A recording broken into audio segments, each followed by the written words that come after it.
An amateur metal detectorist who discovered what is thought to be one of England's first gold coins could soon see a payday of nearly $500,000.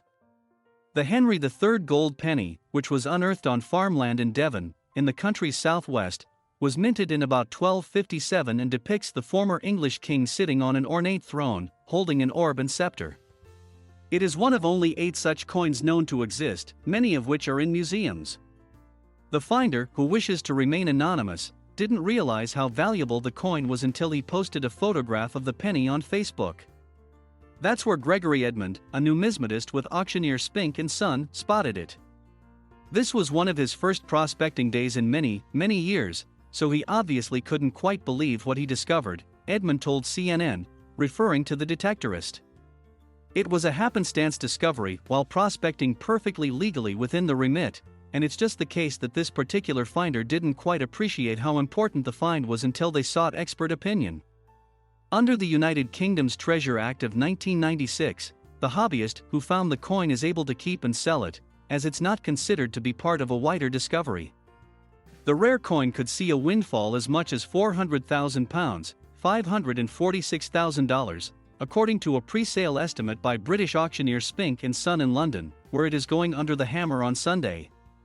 The discoverer said that the coin could have quite easily never been found, and that its value came second to the information it had offered about England's first gold coinage. How it has survived 3/4 of a millennium relatively unscathed is truly miraculous, he said in a statement.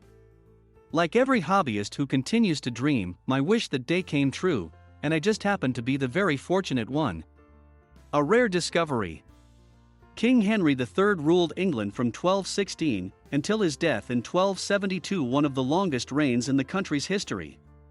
In 1257, he used treasure he had personally accumulated to mint his gold coinage, according to David Carpenter, professor of medieval history at King's College London, who wrote the foreword to Spink and Son's auction catalogue.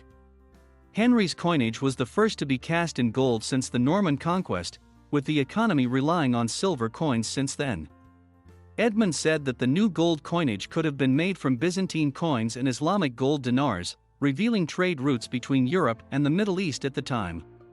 If you drew a line across the planet at that point, you would see continental Europe and England would be very much in the silver zone, and all their coinage was silver.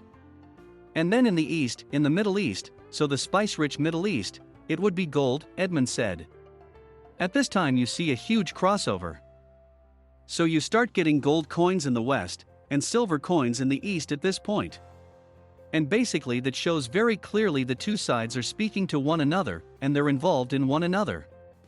Edmund added that the discovery of the coin, and what it offers to existing knowledge about Henry's going coinage was hugely significant. It is very, very rare for a chance discovery to add so much to a pre-existing known corpus or database of coins.